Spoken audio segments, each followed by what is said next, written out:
2 മണിക്കൂർ നീണ്ടു നിൽക്കുന്ന വാദിനേക്കാളും ഏറ്റവും വലിയ ജനങ്ങളുടെ ഹൃദയത്തിലേക്ക് മാറ്റങ്ങൾ ഉണ്ടാക്കുന്ന വാദ മരണമാണ്. പക്ഷേ ഒരൽപ്പ സമയം കഴിഞ്ഞാൽ അത് മറന്നുപോകുന്നുണ്ട്. ആദ്യത്തെ ദിവസം ഓർമ്മയുണ്ടാകുന്നു, രണ്ടാമത്തെ ദിവസം, മൂന്നാമത്തെ ദിവസം, പിന്നെ 4 ദിവസമാകുമ്പോഴേക്കും പതുക്കെ പതുക്കെ നമ്മൾ മറന്നു പോകുന്നു. പിന്നെ ഒരു വാദ്, രണ്ടാമതൊരു മരണം സംഭവിക്കണം. ഇങ്ങനെ എല്ലാവരും മരിച്ചു തീർന്നു പോയാൽ മുഅ്മിനീങ്ങളെ നമ്മുടെ അവസ്ഥ എന്താണ്? ഇങ്ങനെ നമ്മളും മരിച്ചുപോയി, പെട്ടെന്നുള്ളൊരു മരണം, തൗബ നമ്മൾ ചെയ്തിട്ടില്ല, നന്മകൾ നമ്മുടെ ഭാഗത്തില്ല, പെട്ടെന്നൊരു സുപ്രഭാതത്തിൽ ആക്സിഡന്റിലൂടെയോ അപകടങ്ങളിലൂടെയോ ഒരു രോഗവുമില്ലാതെ ഒരു അസുഖവുമില്ലാതെ കിടന്ന ഉറക്കിലോ നമ്മൾ മരണപ്പെട്ടു പോയാൽ നമ്മുടെ അവസ്ഥ എന്താണ് എന്ന് ആലോചിച്ചു നോക്ക്. അല്ലാഹുവിലേക്ക് നമ്മൾ തയ്യാറായിട്ടുണ്ടോ? മരണത്തിലേക്ക് നമ്മൾ തയ്യാറായിട്ടുണ്ടോ?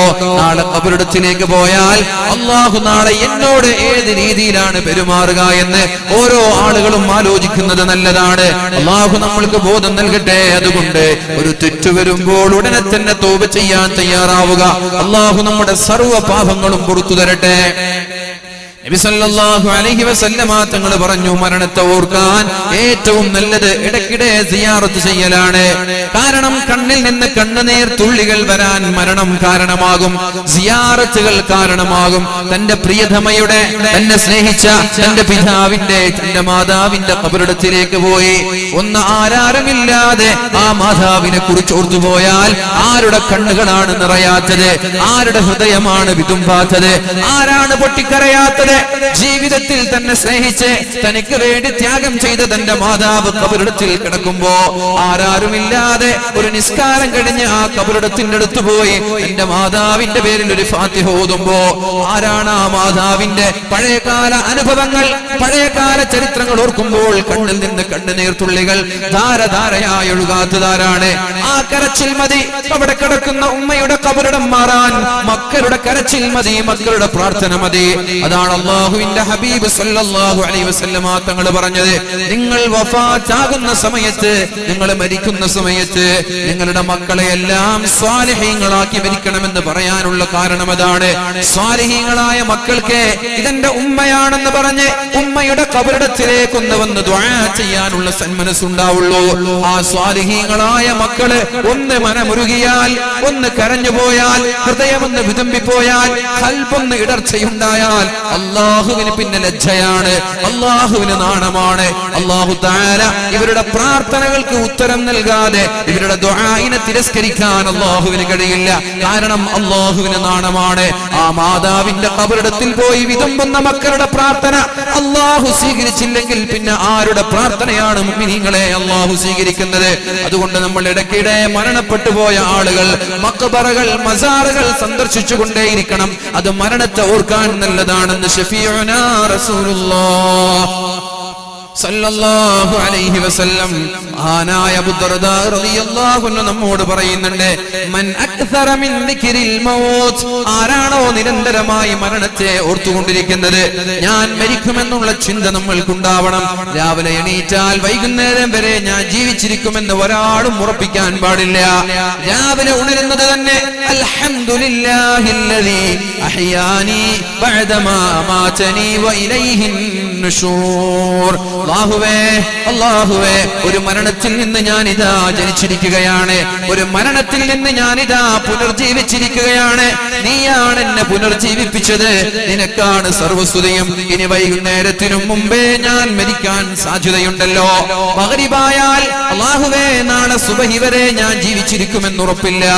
രാത്രി ഉറങ്ങാൻ കിടക്കുന്ന ആളുകൾ പറയുന്നത് ബിസ്മികല്ലാഹുമ്മ അമൂതു വഅഹ്യാ.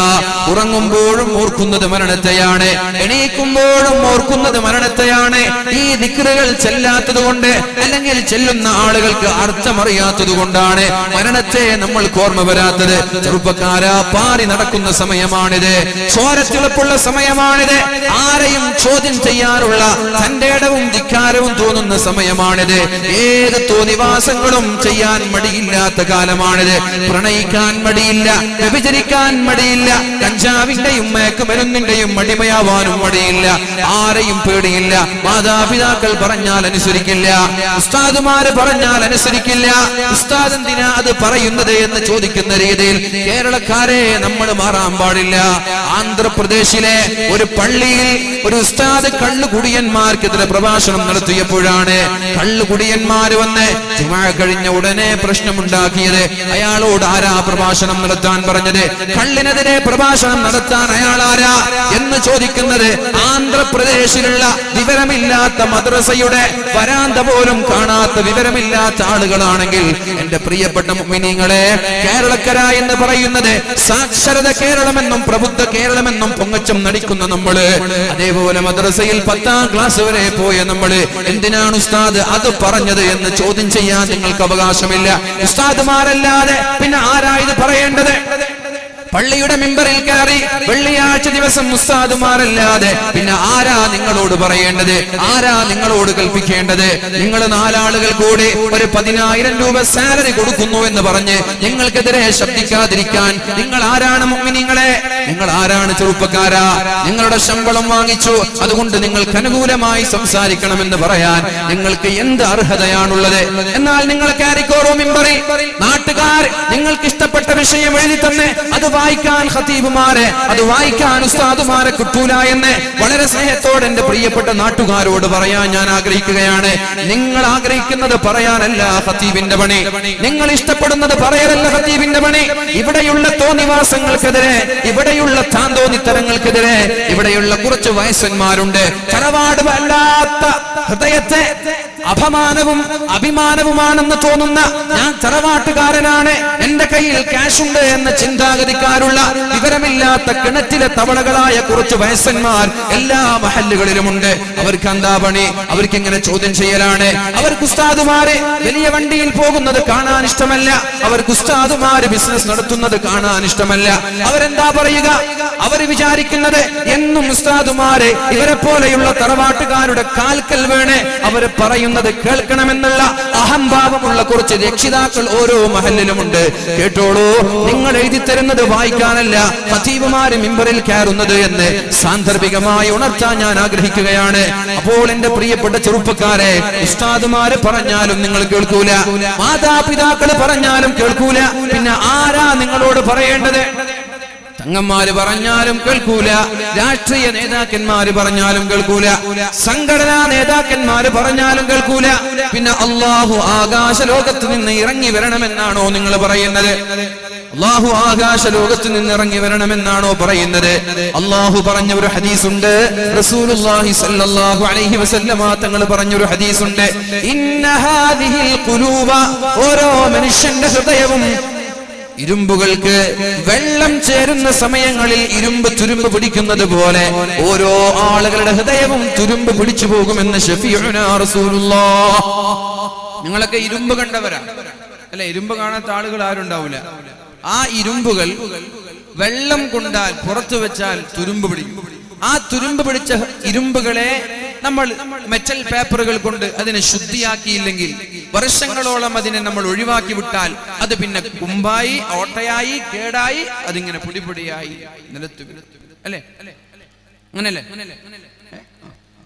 അതാണ് ഇരുമ്പിന്റെ അവസ്ഥ. ഇതേപോലൊരു മനുഷ്യന്റെ അവസ്ഥ അങ്ങനെയാണ്. ഇരുമ്പുകൾ തുരുമ്പ് പിടിക്കുന്നത് പോലെ ഓരോ മനുഷ്യന്റെ ഹൃദയവും തുരുമ്പ് പിടിക്കുമെന്ന് ശഫീഉനാ റസൂലുള്ളാഹി സ്വല്ലല്ലാഹു അലൈഹി വസല്ലം. അതുകൊണ്ട് മെറ്റൽ പേപ്പറുകൾ ഉപയോഗിച്ചാണ് ഇരുമ്പിനെ ശുദ്ധീകരിക്കേണ്ടതെങ്കിൽ വമാ ജലാഉഹാ യാ റസൂലല്ലാഹ്, അല്ലാഹുവിന്റെ റസൂലേ, തുരുമ്പ് പിടിച്ച ഹൃദയങ്ങളെ എങ്ങനെയാണ് നബിയെ ശുദ്ധീകരിക്കേണ്ടത്? അല്ലാഹുവിന്റെ ഹബീബ് എന്താ പറഞ്ഞത്?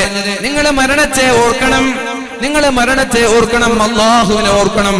അല്ലാഹുവിനെ കുറിച്ച് ചർച്ച ചെയ്യപ്പെടുന്ന വാദകളിൽ ഇരുന്നാലല്ലേ അല്ലാഹുവിനെ കുറിച്ച് ഓർക്കാൻ കഴിയുക? അല്ലാഹുവിനെ കുറിച്ച് ചർച്ച ചെയ്യപ്പെടുന്ന സദസ്സുകളിൽ ഇരുന്നാലല്ലേ അല്ലാഹുവിനെ കുറിച്ച് ഓർക്കാൻ കഴിയുക? പരിശുദ്ധമായ ഖുർആൻ ഓതണം, മരണത്തെ ഓർക്കണം, അല്ലാഹുവിനെ കുറിച്ച് ചർച്ച ചെയ്യപ്പെടുന്ന വാദകൾ നിങ്ങൾ കേൾക്കണം. ഇതൊന്നും കേൾക്കാൻ തയ്യാറാവാത്ത ആളുകളുടെ ഹൃദയങ്ങൾ ഇരുമ്പ് നശിച്ചു പോകുന്നത് പോലെ അവരുടെ ഹൃദയവും നശിച്ചു പോകുമെന്ന് അങ്ങനെ നശിച്ചു പോയാൽ ലാ യഅരിഫു മഅറൂഫൻ വലാ യുൻകിറു മുൻകറാ, അവർക്ക് പിന്നെ നന്നാവാൻ കഴിയൂല, നന്മ ഏത് തിന്മ ഏത് എന്ന് തിരിച്ചറിയൂല എന്ന് ശഫീഉനാ റസൂലുള്ളാഹി സ്വല്ലല്ലാഹു അലൈഹി വസല്ലം. അതിനൊക്കെ പുച്ഛത്തോടെ കണ്ടോളൂ. ചില ആളുകൾക്ക് അങ്ങനെ ഒരു സ്വഭാവമുണ്ട്. വയസ്സന്മാർക്കുണ്ട്, ചെറുപ്പക്കാർക്കുണ്ട്. അതൊക്കെ മൊയ്ലാമാർക്ക് വേറെ പണിയൊന്നുമില്ല. മൊയ്ലാമാർക്ക് പണിയില്ല തന്നെ എന്നാ നിങ്ങളിങ്ങനെ മാറുന്നുള്ളൂ. ഇരുമ്പ് എങ്ങനെയാണോ നശിക്കുന്നത് അതേപോലെ ഹൃദയവും നശിക്കും. നശിച്ചു കഴിഞ്ഞാൽ പിന്നെ അതിനെ റീകവർ ചെയ്യാൻ പറ്റില്ല. ഏതൊരു വസ്തുവും അങ്ങനെയാണ്. റസൂലുള്ളാഹി സ്വല്ലല്ലാഹു അലൈഹി വസല്ലമ തങ്ങൾ പറഞ്ഞൊരു ഹദീസ് കാണണം. വലാ തുക്സിരിൽ ലഹിക ഫഇന്നൽ ലഹിക തുമീതുൽ ഖൽബ. നിങ്ങൾ ഒരുപാട് ചിരിക്കരുത് മുഅ്മിനീങ്ങളെ, ഒരുപാട് ചിരിക്കാൻ പാടില്ല. ചിരിക്കുന്നവരുടെ ഹൃദയം കടുത്തുപോകും, ഖസ്വത്തുൽ ഖൽബുണ്ടാകും, ഹൃദയത്തിൽ കാഠിന്യമുണ്ടാകുമെന്ന് ശഫീഉനാ റസൂലുള്ളാഹ്. തീരെ ചിരിക്കണ്ടെന്നല്ല, സ്മൈലിംഗ്, അതേപോലെ തബസ്സും, പുഞ്ചിരിക്കുന്നത് സ്വതക്കയാണെന്ന് പഠിപ്പിച്ച മതമാണ് ഇസ്ലാം. അതല്ല നമ്മൾ ചിരിക്കാൻ പോലും ഇസ്ലാമിൽ അവകാശമില്ല എന്ന് പറഞ്ഞിട്ട് ഇനി യുക്തിവാദികളൊന്നും പ്രസംഗിക്കാൻ നിൽക്കണ്ട. ഇസ്ലാമിൽ ചിരിക്കാൻ പോലും അവകാശമില്ല, അങ്ങനെയല്ല പറഞ്ഞത്. ഇസ്ലാം പറഞ്ഞത് നിന്റെ സഹോദരനെ പുഞ്ചിരിക്കുന്നത് പോലും, സഹോദരനോട് പുഞ്ചിരിക്കുന്നത് പോലും സ്വതക്കയാണ്, ദാനധർമ്മമാണെന്ന് പഠിപ്പിച്ച മതമാണ് ഇസ്ലാം. പക്ഷേ പൊട്ടി ചിരിക്കുന്നവരാവരുത്. നിരന്തരമായി ചിരിയും തമാശയും തന്നെയാണ്.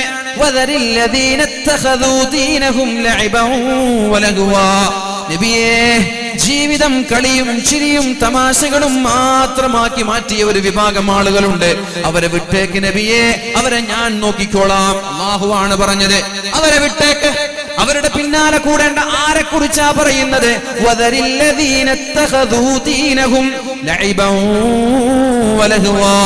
അവരുടെ മതം തന്നെ കളിയാണ്, അവരുടെ മതം തന്നെ ചിരിയും എന്റർടൈൻമെന്റുമാണ്, അവരുടെ ജീവിതം തന്നെ ആസ്വദിക്കുക. ലൈഫ് ഈസ് ബ്യൂട്ടിഫുൾ, ജീവിതം മനോഹരമാണ്, അതുകൊണ്ട് നന്നായി ആസ്വദിക്കുക എന്ന ആശയക്കാരാണ് അവർ.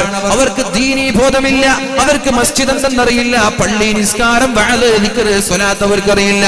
ആകെ എൻജോയ്മെന്റ് മാത്രം, ആകെ ആസ്വാദനം മാത്രം. എന്താണോ ചീഞ്ഞു നാറുന്ന പാശ്ചാത്യന്റെ സംസ്കാരങ്ങൾ അതേപോലെ കടമെടുക്കുക എന്നല്ലാതെ ദീനിനെ കുറിച്ചുള്ള ബോധവാന്മാരല്ലവർ. അത്തരം ആളുകളെ വിട്ടേക്കു നബിയെ, വിട്ടേക്കൂ, ഞാൻ നോക്കിക്കോളാമെന്ന് അല്ലാഹു നബി സല്ലല്ലാഹു അലൈഹി വസല്ലമ തങ്ങളോട് പരിശുദ്ധമായ ഖുർആനിലൂടെ പറഞ്ഞ താക്കീതാണെന്ന് മനസ്സിലാക്കണമെത്. ചില ആളുകളുണ്ട് കാലത്തിനനുസരിച്ച് കോലം കെട്ടുമ്പോൾ ഒരു മാന്യത വേണ്ട. ചില സമയത്ത് ഉണ്ടാകും പാൻറ്റൊക്കെ ധരിച്ച് നെഞ്ചിലേക്ക് പാൻറ്റും ധരിച്ചിട്ട് ബെൽറ്റ് ഇട്ടിട്ടുണ്ടാവില്ല, പിന്നെ ഡ്രസ്സൊക്കെ അങ്ങോട്ട് കളറായി വൈൽഡായി, മുടിയൊക്കെ ഇങ്ങനെ അങ്ങോട്ടും ഇങ്ങോട്ടൊക്കെ ചുറ്റി വളഞ്ഞ് കേളായി, താടിയും പറയണ്ട, അങ്ങനെ ഒരു വൃത്തികെട്ട കോലം. ഒരു മാന്യമായൊരു ഡ്രസ്സിങ് ഉണ്ട്, അതിനൊന്നും ഞാൻ തീർക്കല്ല. ഒരു ദിവസം കാസർഗോഡ് പോകുമ്പോൾ ഒരു ചെറുപ്പക്കാരൻ നെഞ്ഞിനൊക്കെ ഇൻസൈഡ് ആക്കിയിട്ടുണ്ട്. അതൊക്കെ പണ്ടുള്ള മോഡലായിരുന്നു, ഇപ്പോൾ മാറി കുറച്ച് മാന്യമായ അന്തസ്സോട് കൂടി ബെൽറ്റ് കെട്ടേണ്ട സ്ഥലത്ത് ഇൻസൈഡ് ചെയ്യേണ്ട സ്ഥലത്തേക്ക് എത്തി. പിന്നെ വീണ്ടും മാറാണ്. ഇത് മാറുന്നതിനനുസരിച്ച് ചെറുപ്പക്കാരും മാറാണ്. അവർ മാറുമ്പോൾ അവരുടെ പാൻറ് നെഞ്ഞിൽ ബെൽറ്റ് ഇട്ടിട്ടില്ല. ആ ഡ്രസ്സിന്റെ കളർ കണ്ടാൽ ലോകത്തുള്ള എല്ലാ രാജ്യത്തിന്റെ ഭൂപടവും ആ ഡ്രസ്സിലുള്ളത് പോലെ. എന്നിട്ട് ഇവർ ഭയങ്കര ഫ്രീക്കാന്ന് ഇയാൾക്ക് തോന്നാൻ, ഞാൻ ഭയങ്കര സംഭവമാണെന്ന് തോന്നാൻ. കാണുന്ന ആളുകൾക്ക് ഇത് അറപ്പോടെ കാണല്ലേ. എന്താ ഈ മനുഷ്യന്റെ അവസ്ഥ? എന്താ ഈ ചെറുപ്പക്കാരന്? ഇങ്ങനെയല്ലേ ആളുകൾ വിചാരിക്കുക? ഞാൻ അങ്ങനെ വിചാരിച്ചു. അതേപോലെ ഈ കാണുന്ന ആളുകൾക്ക് അങ്ങനെയല്ലേ വിചാരിക്കുക? എന്താ ഈ മനുഷ്യന്റെ അവസ്ഥ? ഒന്ന് മാന്യമായി ഡ്രസ്സ് ചെയ്തൂടെ? ഒന്ന് മാന്യമായി ഹെയർ സ്റ്റൈൽ, ഒന്ന് മാന്യമായ ഒരു താടി, ഇതൊക്കെ വെച്ചൂടെ? ഇസ്ലാം നിങ്ങളുടെ ഹെയർ സ്റ്റൈലിനെയോ താടിയോ ഒന്നും എതിർക്കല്ല, പക്ഷെ വൃത്തികേട് ഉണ്ടാക്കരുത്. ജനങ്ങൾ കണ്ടാൽ വെറുക്കുന്ന അറക്കുന്ന രീതിയിലുള്ള വേഷവിധാനങ്ങൾ എന്റെ മുസ്ലിം ഉമ്മത്തെ, ചെറുപ്പക്കാരെ, നിങ്ങൾ ഒഴിവാക്കിയേക്കണം. നിങ്ങൾ ഒഴിവാക്കണം. നമ്മുടെ തലമുടി അതേപോലെ ഹൽക്ക് ചെയ്തുകൊണ്ട് വടിച്ചുകൊണ്ട് നമ്മുടെ സൈഡ് മുടിയുടെ 3 ഭാഗങ്ങൾ ബാക്കിലും 2 സൈഡിലും വടിച്ചുകൊണ്ടുള്ള ഒരു മോഡൽ ഹറാമാണ്, നമ്മൾ ചെയ്യാൻ പാടില്ല എന്ന് സാന്ദർഭികമായി ഉണർത്തുകയാണത്. ഹറാമാണ്, സൂക്ഷിക്കണം ആളുകൾ. ക്രോപ്പ് ചെയ്യുന്നവർ, ക്രോപ്പ് ചെയ്യൽ ഹറാമാണ്, അതിൽ ആർക്കും ഒരു ഡൗട്ടുമില്ല, ഒരു അഭിപ്രായ വ്യത്യാസമില്ലാത്ത വിഷയമാണ്. ക്രോപ്പ് ചെയ്യൽ ഹറാമാണ്. ഹൽക്ക് ചെയ്യാൻ വടിക്കുന്നവരുണ്ട്, ഇനി ട്രിം ചെയ്യുന്നവരുണ്ട്, കട്ട് ചെയ്യുന്നവരുണ്ട്. ഒരു മാന്യമായ രീതിയിൽ വെക്കുക. ഹൽക്ക് ചെയ്യുന്നത് അല്ലെങ്കിൽ ഹൽക്കിനോട് സദൃശ്യമുള്ള രീതിയിൽ വെട്ടുന്നതൊക്കെ സൂക്ഷിക്കുക. മനസ്സിലായോ? വടിക്കുന്നതും വടിച്ചതിന് സമാനമായ രീതിയിൽ ട്രിം ചെയ്യുന്നതും സൂക്ഷിക്കുക. അല്ലാഹു റബ്ബ് സുബ്ഹാനഹു വ തആല ബോധം നൽകി അനുഗ്രഹിക്കട്ടെ. മുഅ്മിനീങ്ങളെ, ഈ പേക്കൂത്തുകളും ഈ വേഷങ്ങളും ഈ കാട്ടിക്കൂട്ടലുകളും നമ്മൾ നിർത്തണം. ഒരു മാന്യമായ ഡ്രസ് കോഡുണ്ട്, ഒരു മാന്യമായ വേഷമുണ്ട്, ഒരു മാന്യമായ വസ്ത്രമുണ്ട്. ഇതെല്ലാമാണ് എന്റെ പ്രിയപ്പെട്ട ചെറുപ്പക്കാരെ നമ്മൾ ധരിക്കേണ്ടത്. എങ്കിൽ ജനങ്ങൾക്കിടയിൽ നമ്മൾക്കൊരു അന്തസ്സുണ്ടാകും, ജനങ്ങൾക്കിടയിൽ നമ്മൾക്കൊരു അംഗീകാരം ഉണ്ടാകും. അതല്ലെങ്കിൽ ആരോ ഒരാൾ വീട് ഉണ്ടാക്കിയതുപോലെ ഭ്രാന്തൻ നായിനെ വിളിക്കുള്ളൂ. അത് ഭ്രാന്തൻ നായനെ എന്ന് പറയും. മനസ്സിലായോ? ആ കാണുമ്പോ അത് ഭ്രാന്തൻ നായനെ, അതന്നെ ആയിരിക്കും ലാസ്റ്റ്. ആ ഒരു പരിഗണന കിട്ടുള്ളൂ. ഭ്രാന്തൻ നായിക്ക് എന്താ പരിഗണന കൊടുക്കുക? ആ ഭ്രാന്തൻ നായിന്റെ പരിഗണന ഇങ്ങനെ നെഞ്ഞിലേക്കൊക്കെ ഇൻസൈഡാക്കി ബെൽറ്റും വെക്കാതെ ലോകത്തുള്ള സർവ്വരാജ്യങ്ങളുടെ മാപ്പുള്ള കുപ്പായൊക്കെ ഇട്ട് നടന്നാൽ അത്രേ ഉണ്ടാവുള്ളൂ. അപ്പൊ എന്തിന് ജനങ്ങളിൽ നിന്ന് വെറുപ്പ് സമ്പാദിക്കണം? അതിന്റെ ആവശ്യം എന്താ? ഇസ്ലാം വസ്ത്രത്തെ എതിർക്കുന്നില്ലല്ലോ, ഇസ്ലാം ഗ്ലാമറിനെയോ സൗന്ദര്യത്തെ എതിർക്കുന്നില്ലല്ലോ. ഇന്നല്ലാഹ ജമീലുൻ യുഹിബ്ബുൽ ജമാൽ. അല്ലാഹുവിന് സൗന്ദര്യം ഇഷ്ടമാണ്. അള്ളാഹു സൗന്ദര്യവാനാണ്, അള്ളാഹു സുന്ദരനാണ്, അള്ളാഹുവിന് സൗന്ദര്യത്തെ ഇഷ്ടമാണ്. നല്ല സൗന്ദര്യം വേണം. നമ്മുടെ വൃത്തി, നമ്മുടെ ശരീരം വൃത്തിയിൽ നടക്കണം. വൃത്തിയുടെ ഭാഗമാണ് നമ്മുടെ വസ്ത്രം, നമ്മുടെ കോലം. ജനങ്ങൾ കാണുമ്പോൾ വെറുക്കുന്ന രീതിയിലേക്ക് നമ്മുടെ ഡ്രസ് കോഡ് മാറരുത്. അതാണ് പാശ്ചാത്യന്റെ ചീഞ്ഞു നാറുന്ന സംസ്കാരം എന്ന് പറയുന്നത്. പെണ്ണും അതേപോലെ, ആണ് മാത്രമല്ല പെണ്ണും അതേപോലെ സൂക്ഷിക്കേണ്ടതുണ്ട്.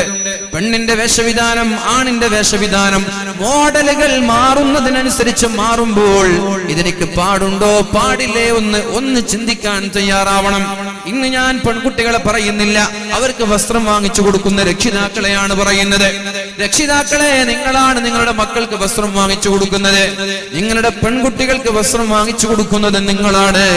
ആ മോഡലിനനുസരിച്ച് വസ്ത്രം വാങ്ങുമ്പോൾ ഇതെനിക്ക് പാടുണ്ടോ പാടില്ലേ എന്ന് ഒരാവർത്തി ആലോചിക്കാൻ നിങ്ങൾ തയ്യാറായാൽ മതി. ഔറത്ത് വെളിവാകുന്ന വസ്ത്രങ്ങൾ ധരിക്കരുത്, ഔറത്ത് വെളിവാകുന്ന വസ്ത്രങ്ങൾ ധരിക്കരുത്. അതിനിടയിൽ ആരോ പറഞ്ഞു മുഖംമൂടി നടക്കാൻ പാടില്ല. എന്തെങ്കിലും മുഖംമൂടി നടന്നാൽ, മുഖംമൂടി നടക്കുമ്പോ പല ആളുകൾ അതിനെ ചൂഷണം ചെയ്യുന്നുണ്ട് എന്നുള്ളത് ശരിയാണ്. എന്ന് വെച്ചിട്ട് മുഖംമൂടി നടക്കേണ്ടതാണ്. നടന്നോട്ടെ, ഓരോ ആളുകളുടെ സ്വാതന്ത്ര്യമല്ലേ. ഓരോ ആളുകളുടെ സ്വാതന്ത്ര്യത്തിൽ നമ്മൾ കൈയിടാൻ പാടില്ല. ഒരാൾക്ക് മുഖം മൂടി നടക്കണമെന്ന് തോന്നിയാൽ അവർ നടന്നോട്ടെ, കുഴപ്പം. അയച്ചു നടക്കുമ്പോൾ നിങ്ങൾക്ക് ആർക്കും കുഴപ്പമില്ലല്ലോ. നല്ല ട്രൗസർ ഇട്ട് ബിക്കിനിട്ട് നടക്കുമ്പോൾ ഒരു കുഴപ്പമില്ലല്ലോ ആർക്കും. അപ്പൊ നിങ്ങൾക്ക് കുഴപ്പമില്ല. ഒരാൾ മുഖം മൂടി നടക്കുമ്പോഴാണ് കുഴപ്പം. അതവർ നിങ്ങൾ തസ്ലീമാ നസ്രീന്റെ ആ ഒരു ചിന്താഗതി ഒന്നും വേണ്ട തൽക്കാലം. ഇപ്പൊ തൽക്കാലം കേരളത്തിലുള്ള ഈ ചിന്താഗതിക്ക് മതി. മുഖം മൂടി നടന്നാൽ എന്താ കുഴപ്പം? ഒരാൾക്ക്, ഒരു പെണ്ണിന് ആഗ്രഹം തന്റെ മുഖം ആരും കാണരുത് എന്നാണെങ്കിൽ റസൂലുള്ളാഹി സ്വല്ലല്ലാഹു അലൈഹി വസല്ലമ തങ്ങൾ ചോദിക്കുന്നുണ്ട്, മഹാന്മാരായ സ്വഹാബാക്കളോട് ചോദിച്ചത്, അയ്യുൻ നിസാഇ ഖൈർ, ലോകത്ത് സ്ത്രീകളിൽ ഏറ്റവും നല്ല സ്ത്രീ ആരാണ്? നല്ല പെണ്ണിന്റെ ക്വാളിറ്റി എന്താണ്? നല്ല പെണ്ണിന്റെ അടയാളം എന്താണ് എന്ന് അല്ലാഹുവിന്റെ ഹബീബായ നബി സല്ലല്ലാഹു അലൈഹി വസല്ലം മഹാന്മാരായ സ്വഹാബാക്കളോട് ചോദിച്ചപ്പോഴാണ് സ്വഹാബാക്കൾക്ക് ഉത്തരം കിട്ടുന്നില്ല. ഏറ്റവും നല്ല പെണ്ണിന്റെ അടയാളം എന്ത് എന്നൊരു ക്ലാസ്സിൽ വെറുതെ ചോദിച്ചു. ആർക്കും മറുപടിയില്ല. സിദ്ദീഖ് തങ്ങളുണ്ട്, മഹാനായ അലി തങ്ങളുണ്ട്, മറ്റുള്ള സ്വഹാബാക്കളുണ്ട്, ആർക്കും മറുപടിയില്ല. എന്താണ് പറയേണ്ടത്? അങ്ങനെ ക്ലാസ് കഴിഞ്ഞു, എല്ലാവരും പിരിഞ്ഞു. റസൂലുള്ളാഹി സ്വല്ലല്ലാഹു അലൈഹി വസല്ലമ തങ്ങളുടെ പ്രിയപ്പെട്ട മരുമകൻ അലി തങ്ങൾ നേരെ പോയത് ഫാത്തിമയുടെ അടുത്തേക്കാണ്. സയ്യിദത്തു നിസാഇൽ ജന്ന, സ്വർഗ്ഗത്തിലെ സ്ത്രീകളുടെ നേതാവാണ് മഹദിയായ ഫാത്തിമ ബീവി റളിയല്ലാഹു അൻഹാ. ആ ഫാത്തിമയോട് ചോദിച്ചു അലി എന്നവർ, ഫാത്തിമ, നിങ്ങളുടെ പിതാവ് ഒരു ചോദ്യം ചോദിക്കുകയുണ്ടായി.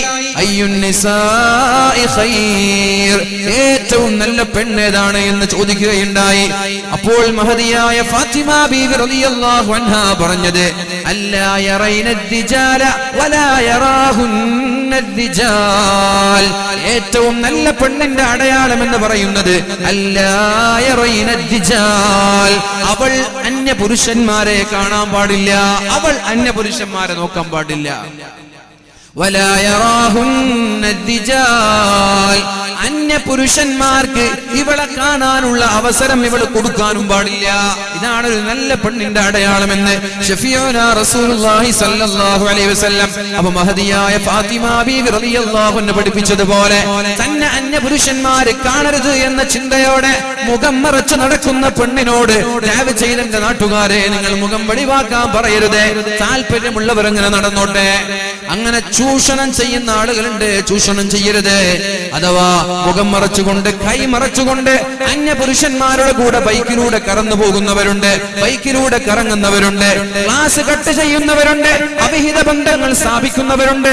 അത് അവരും അല്ലാഹുമായിക്കോട്ടെ, നിങ്ങൾ ഇടപെടേണ്ട ആ വിഷയങ്ങളിൽ അവരും അല്ലാഹുവും തമ്മിൽ തീർത്തോട്ടെ, നിങ്ങൾ ഇടപെടേണ്ട. അത്തരം ആളുകൾ ഒരു പെണ്ണിന്റെ ഇസ്സത്ത് എന്ന് പറയുന്നത്, ഒരു പെണ്ണിന്റെ മാന്യത എന്ന് പറയുന്നത് അവരുടെ ഡ്രസ് കോഡാണ് എന്നാണ് പരിശുദ്ധ ഖുർആൻ പറഞ്ഞത്. അങ്ങനെയാ ഖുർആൻ പറഞ്ഞത്. ഖുല്ലിൽ മുഅ്മിനാത്തി, നിങ്ങൾ നബി സല്ലല്ലാഹു അലൈഹി വസല്ലമ തങ്ങളോട് പറഞ്ഞു, ഭാര്യമാരോട് പറയണം എന്താണ്? യുദ്നീന അലൈഹിന്ന മിൻ ജലാബീബിഹിന്ന ദാലിക അദ്നാ അൻ യുറഫ്ന. അതാണ് അവർ നല്ലവരാണ് എന്നറിയാൻ ഏറ്റവും വലിയ അടയാളം. അതാണ് ഒരു പെണ്ണ് നല്ലവളാണോ ചീത്തയാണോ എന്നറിയാൻ അവളുടെ ഡ്രസ്സ് മതി എന്നാണ് പരിശുദ്ധ ഖുർആൻ പറഞ്ഞത്.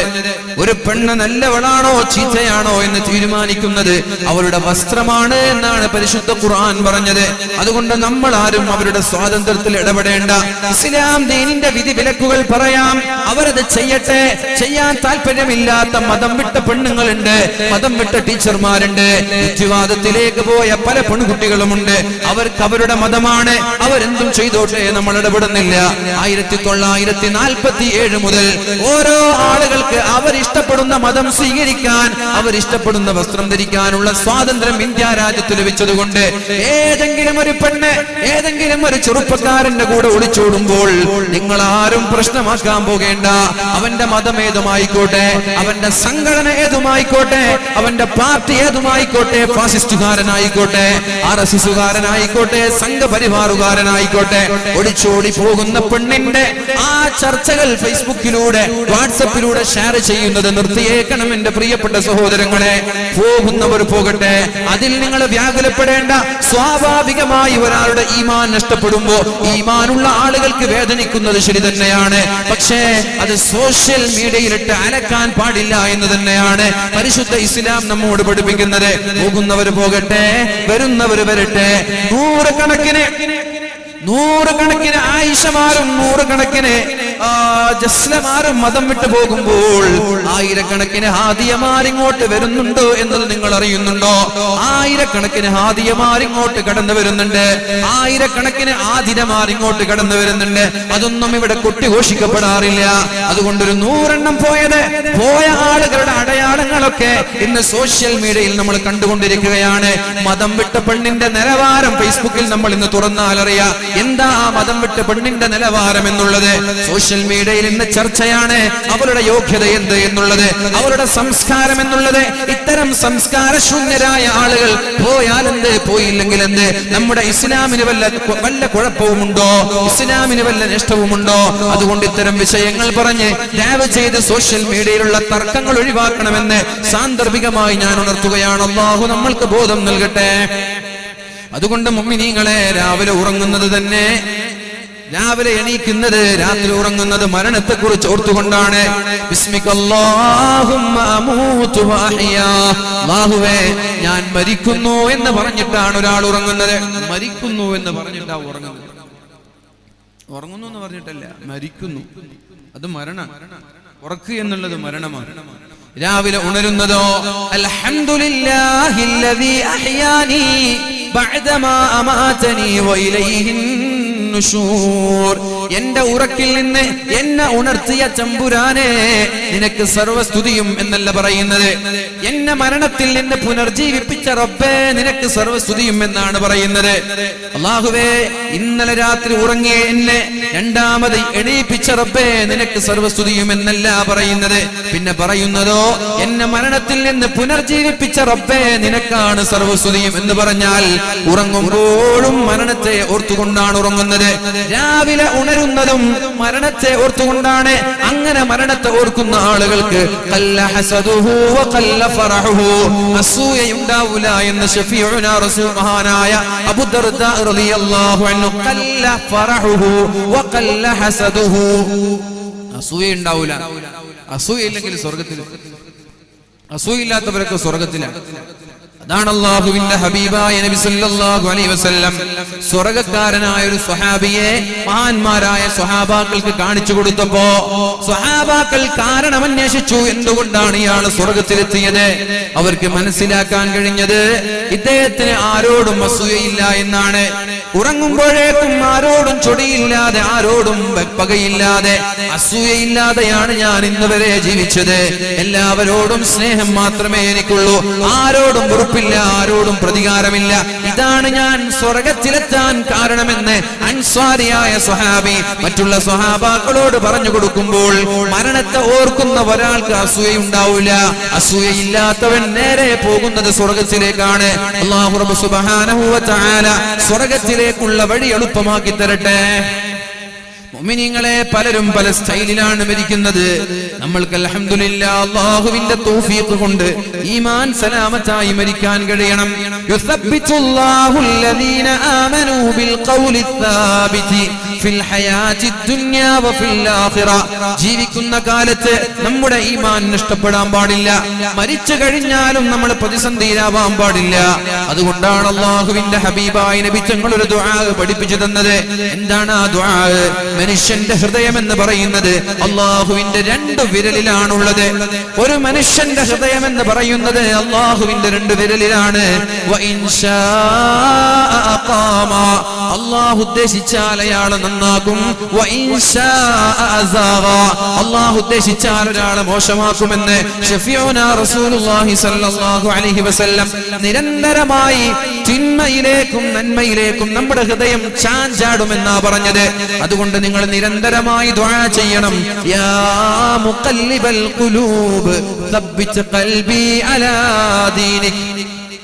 നബി തങ്ങൾ ഇങ്ങനെ ദുആ ചെയ്തിരുന്നു. പടച്ചോനെ, ഹൃദയത്തെ നന്മയിലേക്കും തിന്മയിലേക്കും മാറ്റിമറിക്കുന്ന നീ എന്റെ ഹൃദയത്തെ ദീനിൽ അടിയുറച്ച് നിർത്തണേ എന്ന് നബി തങ്ങൾ ദുആ ചെയ്തിട്ടുണ്ടെങ്കിൽ നമ്മൾ എത്ര വട്ടം ദുആ ചെയ്യണം? നിങ്ങൾ ആലോചിച്ച് നോക്കി. എന്നിട്ട് നമ്മൾ എത്ര പേര് ദുആ ചെയ്യുന്നു? നമ്മൾക്ക് ഇതൊക്കെ ഒരു നിസ്സാരമാണ് അല്ലേ? ആസാദി മുദ്രാവാക്യം വിളിച്ച് ഗോളി മാറോ എന്ന് പറയാൻ ചെറുപ്പക്കാർക്ക് വലിയ ആവേശമാണ് അല്ലേ? വലിയ ആവേശമാണ്.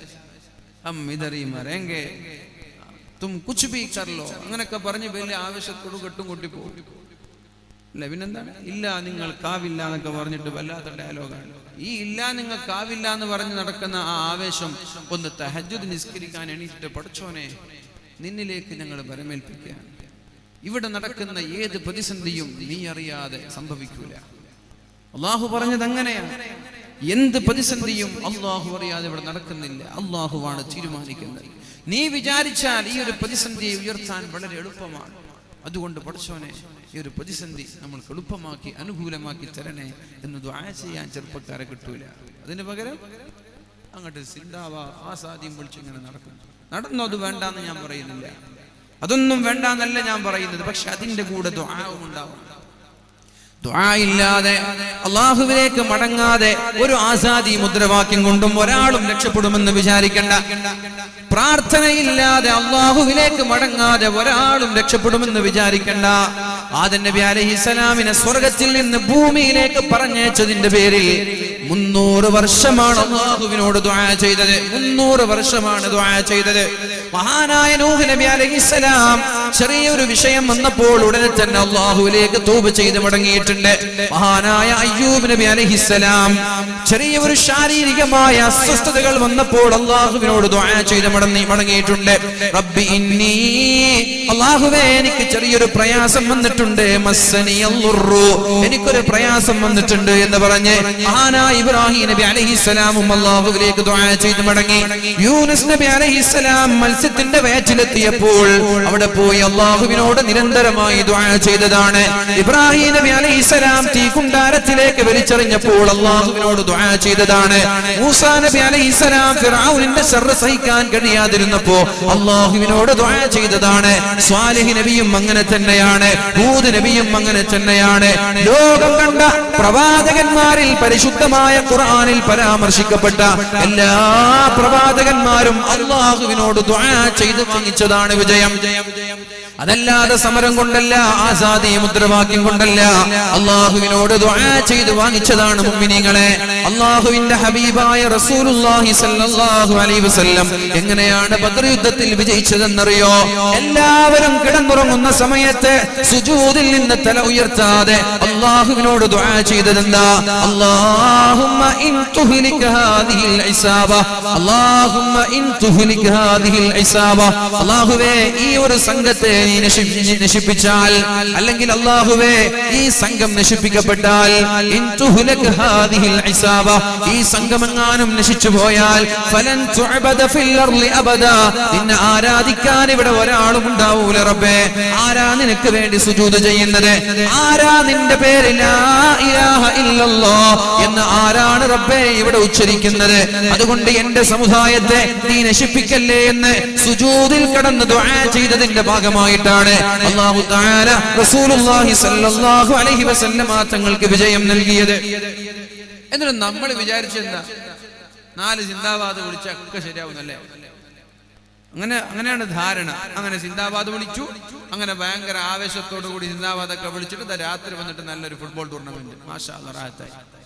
രാത്രി വന്നിട്ടൊരു ഫുട്ബോൾ ടൂർണമെന്റ്, അല്ലെങ്കിൽ ഒരു ഗാനമേള, അല്ലെങ്കിൽ ഒരു ക്രിക്കറ്റ് ടൂർണമെന്റ്, നല്ല ഉഷാറായി. എങ്ങനെയുണ്ട്? ഇങ്ങനെയുള്ള ഒരു സമുദായത്തെ എങ്ങനെ അള്ളാഹു സഹായിക്കണമെന്നാ പറയുന്നത്?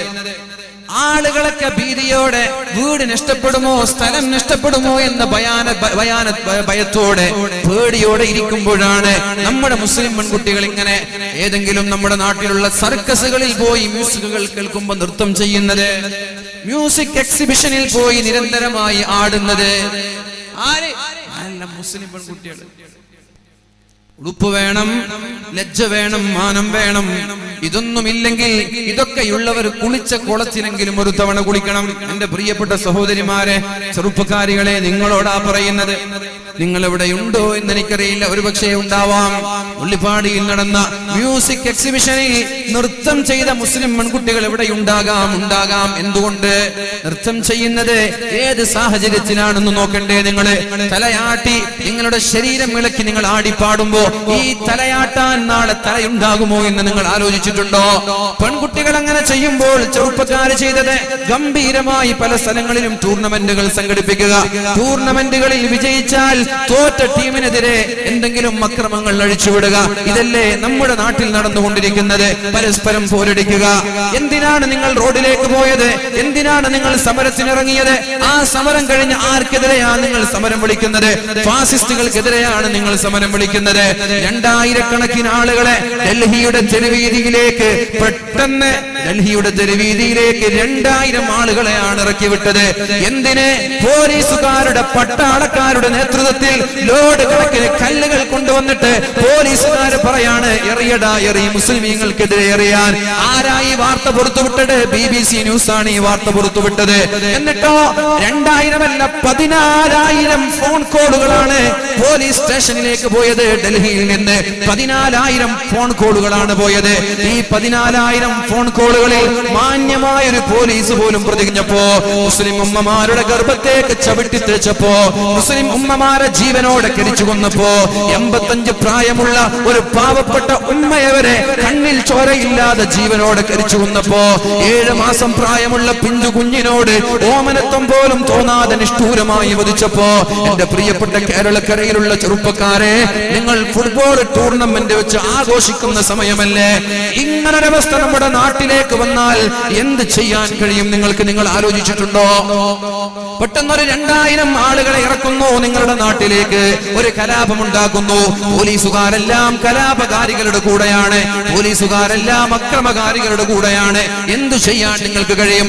ആരാ നിങ്ങളെ സഹായിക്കുക? നമ്മളല്ലാതെ പിന്നെ ആരാ നമ്മളെ സഹായിക്കുക? നാം അല്ലാതെ ആരും ഉണ്ടാവൂല. ഏത് പോലീസ് സ്റ്റേഷനിലേക്ക് വിളിച്ചാലും പോലീസുകാർ പ്രതികരിച്ചു കൊള്ളണമെന്നില്ല.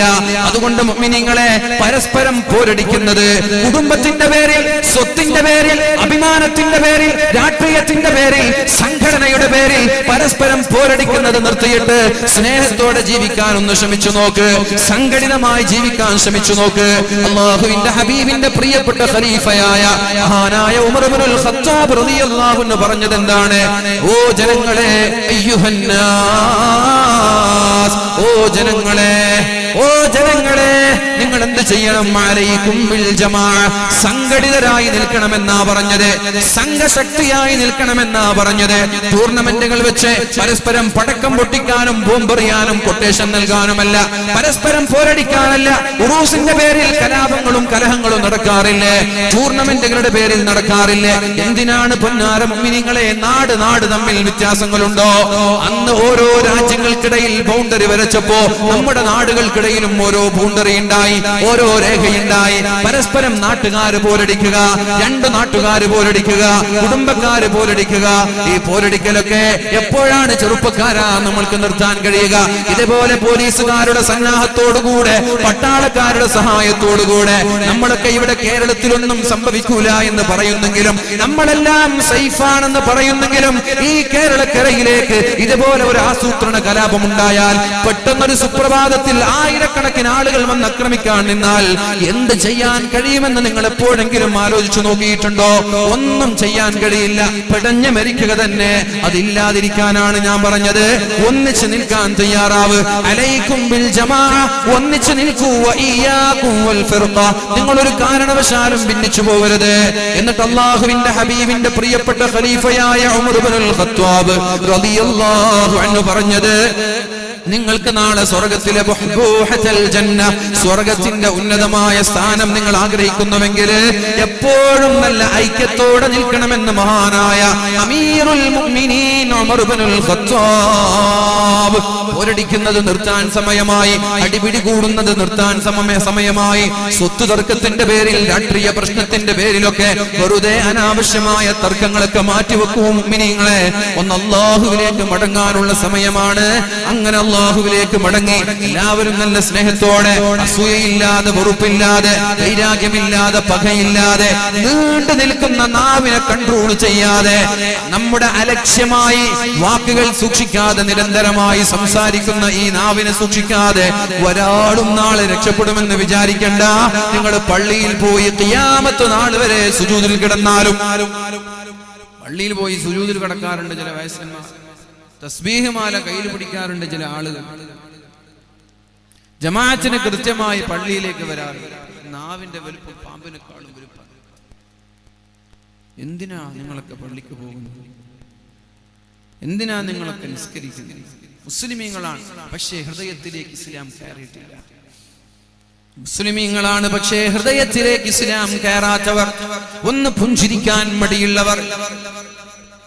മഹാനായ അബൂദറുൽ ഗിഫാരി തങ്ങൾ അല്ലാഹുവിന്റെ ഹബീബിനോട് ചോദിക്കുന്നുണ്ട്, റസൂലുള്ളാഹി സ്വല്ലല്ലാഹു അലൈഹി വസല്ലമ തങ്ങളോട് ചോദിക്കുന്നുണ്ട്, യാ റസൂലല്ലാഹ്, നബിയേ, ഒരു സെക്കൻഡ് പോലും നരകത്തിൽ കിടക്കാതെ സ്വർഗത്തിലെത്താൻ ഞാൻ എന്താണ് ചെയ്യേണ്ടത് എന്ന് അല്ലാഹുവിന്റെ ഹബീബിനോട് ചോദിച്ചപ്പോഴാണ് നബി സല്ലല്ലാഹു അലൈഹി വസല്ലമ തങ്ങൾ പറഞ്ഞത്, നീ ഒരു മുഅ്മിനാവണം.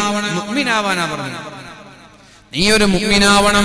മുഅ്മിനായ ആളുകൾക്ക് ഒരു സെക്കൻഡ് പോലും നരകത്തിൽ കിടക്കാതെ സ്വർഗത്തിലെത്താൻ പറ്റുള്ളൂ എന്ന് ശഫീഉനാ റസൂലുള്ളാഹി സ്വല്ലല്ലാഹു അലൈഹി വസല്ലം.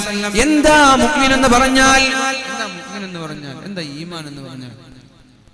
തസ്ബീഹ് മാല കയ്യിൽ പിടിക്കല, നിസ്കാരത്തെ ഉണ്ടാവില്ല, നിസ്കാരത്തെ ആർക്കായില്ലാത്ത, നിസ്കാരത്തെ ഉണ്ടാക്കാൻ എന്താ പറയുക?